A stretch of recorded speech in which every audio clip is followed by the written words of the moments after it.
Assalamualaikum warahmatullahi wabarakatuh. Selamat pagi anak-anakku sekalian. Pada hari ini, hari Senin, kita mulai belajar daring kembali karena itu adalah anjuran pemerintah. Semoga kalian tetap berbahagia dan tetap bersemangat dalam belajar di rumah. Anak-anakku sekalian, hari ini Bapak sedikit akan membeberkan makna nilai sila Pancasila.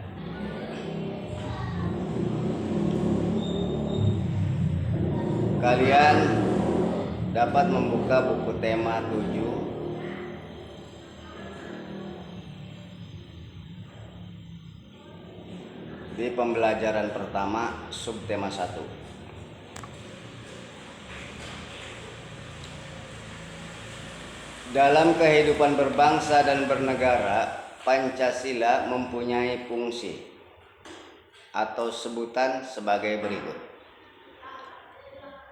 1. Pancasila disebut sebagai falsafah hidup bangsa Indonesia.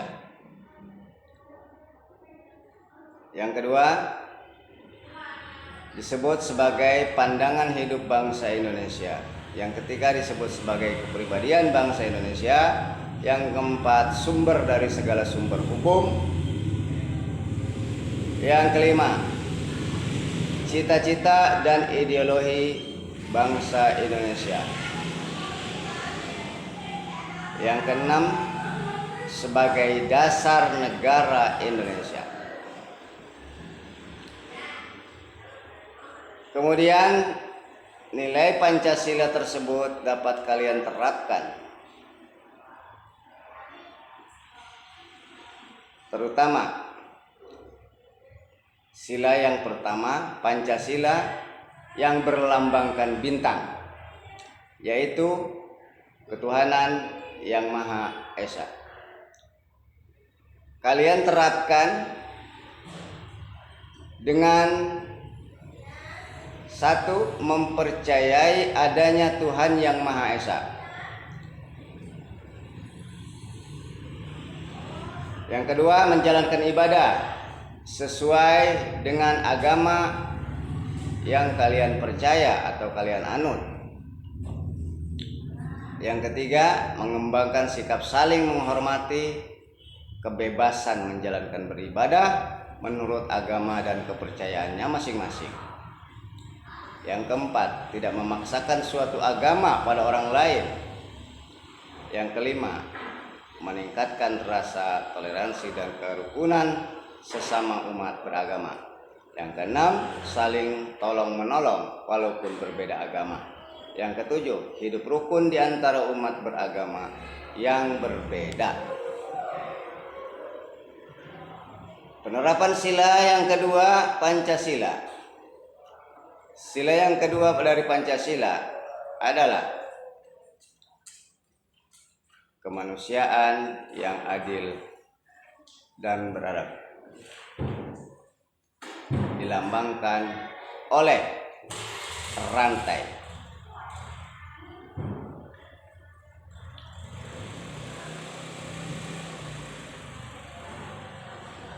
Untuk menerapkan sila kedua ini dalam kehidupan sehari-hari, yaitu 1. Tidak membeda-bedakan suku, agama, warna kulit, tingkat ekonomi maupun tingkat pendidikan. Yang kedua, membela kebenaran dan keadilan. Yang ketiga, menyadari bahwa kita memiliki hak dan kewajiban yang sama. Yang keempat, tidak melakukan diskriminatif.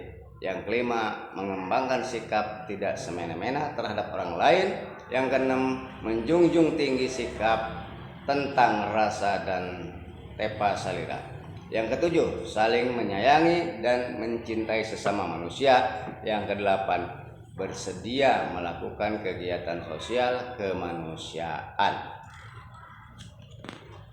Nah, itulah sila dari Pancasila, yang sila pertama dan sila kedua, yang kalian dapat terapkan dalam kehidupan sehari-hari. Kemudian Bapak akan beralih kepada materi bahasa Indonesia. Bapak akan sedikit membahas tentang pidato. Bagaimana memahami pidato? Ya.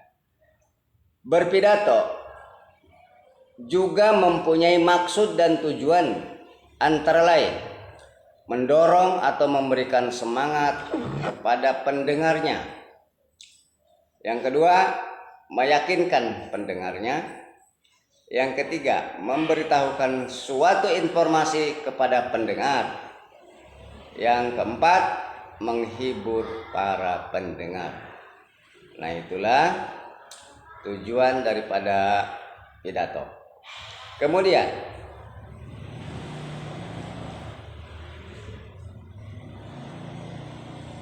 unsur-unsur yang terkait di dalam pidato, penyampaian pidato tersebut memiliki teknik yang baik dan benar.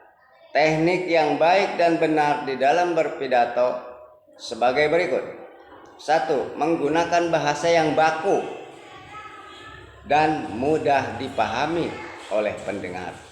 Yang kedua, menyampaikan materi dengan berurutan. Yang ketiga, memperhatikan kejelasan lafal, intonasi, nada, dan gerak tubuh yang tepat.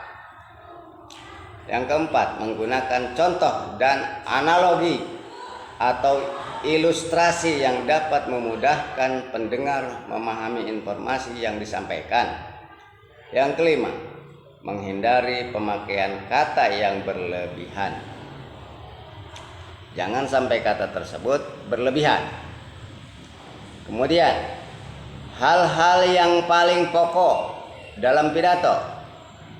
Teknis pidato yang baik harus memuat hal-hal pokok berikut ini. 1. Di dalam teks pidato harus ada salam pembuka. Yang kedua, ada pendahuluan. Yang ketiga, isi pidato. Yang keempat, penutup pidato. Yang kelima, salam penutup. Nah, itulah hal-hal yang paling pokok di dalam berpidato. Kemudian anak-anakku sekalian, kini Bapak akan sedikit membeberkan tentang materi IPA, ilmu pengetahuan alam, yaitu perbedaan fisik antara laki-laki dan perempuan. Sebagaimana kalian ketahui bahwa perbedaan dan di dalam pertumbuhan dan perkembangan fisik laki-laki dan perempuan pada masa pubertas adalah dapat kamu teliti dan amati dari masing-masing diri kamu kalian sendiri. Anak perempuan bisa mengamati dirimu sendiri, dan anak laki-laki pun demikian. Nah, dan materi itu sudah kalian pelajari di tema 6 sebelum tema 7 ini. Silahkan kalian pelajari sendiri. Nah, itulah hari ini yang dapat Bapak sampaikan. Bapak akhiri, wabillahi taufiq wal hidayah. Wassalamualaikum warahmatullahi wabarakatuh.